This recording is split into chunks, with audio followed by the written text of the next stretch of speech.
So Sophie Cunningham has re-signed with the Indiana Fever, and we kind of know she signed what we felt was kind of, I'm not going to call it a bargain contract, but definitely a little bit less than what she was worth. In a world where Bridget Carlton is making 1.2 billion, I would consider Sophie and Bridget Carlton to be at a similar level. Sophie the better offensive player by a decent chunk. Carlton the better defender. In terms of what their role is for a team, I would say quite similar. I'm just trying to think off the top of my head, like of players in like for a 6 foot tall wings who can play a bit of defense and shoot the crap out of the ball. Like the going rate is probably about 800k a year, and Sophie Cunningham is making 650k a year, so she's probably making about 150k less than she got offered. But by the sounds of things, she's not happy. She was not happy with the money, and not only that, like I genuinely don't think she got much better offers. So this is a clip from her podcast. I'll make sure this is at one playback speed, so I've seen it. Is her talking about her contract? Close personal friend Sophie Cunningham to a 1-year contract. Let's go. It was close. It was close. And the fact is, she's coming out and saying it was close means like there was a. It was probably looking quite likely that she was gone from Indiana. They obviously found a number she was happy with, but by the sounds of things, yeah, the Fever were very hesitant on getting to the money amount that Sophie Cunningham wanted.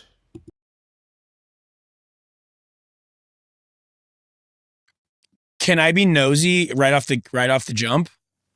Given the changes in structure and money and all of that over the last few weeks, like was the contract better than you thought it would? Nope. Okay, sorry. Nope. It's okay. I think Sorry. no, it's fine because it's tough because I came off an injury and like I haven't been in front of any teams. Like I had a lot going on this off season.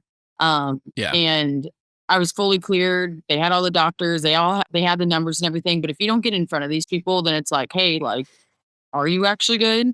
And so that I'm not even gonna lie to you, that was like a little kind of frustrating because I'm someone who like I gotta shoot it straight where if I wasn't feeling good or like I was hesitant, I think I would have said something and like been honest because I'm just. And if I'm being real, like teams are going to use whatever they can to pay you less money.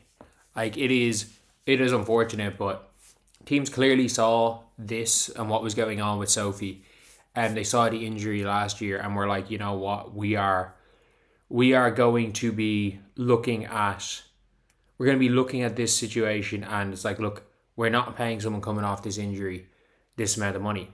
And because like if you're looking, Bree Jones might be out for the season. Ezzy Magbagor is going to be out till the end of June. Like Ezzy Magbagor is going to be out most of the season. And they signed her to the biggest, at the time, what was the biggest contract in WNBA history. Not only that, Kaylu Samuelson doesn't have a timetable to return. Seattle have given her a 2-year contract with no timetable to return. So like, it does seem like, I'm guessing some of the comments are going to be about this contract. Thanks for coming back. So glad you're with the Fever. You're one of my favorite players. Like congrats, or like not a basketball point. Hoping come top earner to take a bit less to get her 800 minimum. I mean, Aaliyah took her pay cut, to be honest. Like she took a pay cut. That being said, the core five will be back because when I listen to the players, they respect each other. It's really tough. It's going to be really, really tough to bring that core five back next year.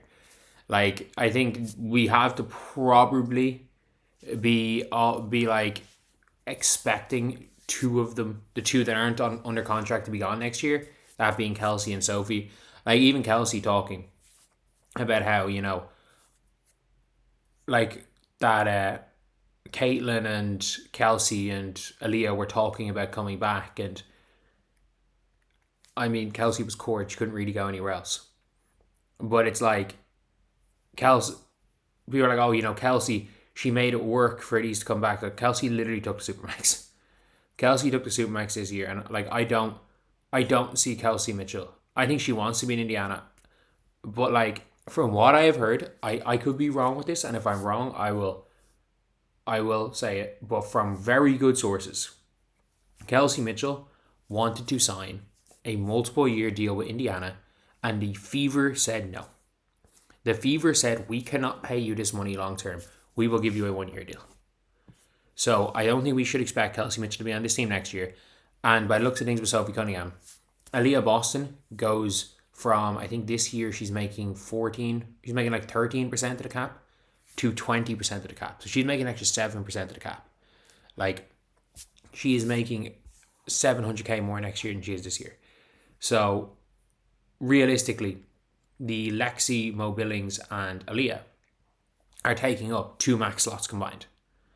So they're taking up 2.5 max slots for those 3 players. And then if Caitlin gets her max, the Indiana Fever have Caitlin, Aaliyah,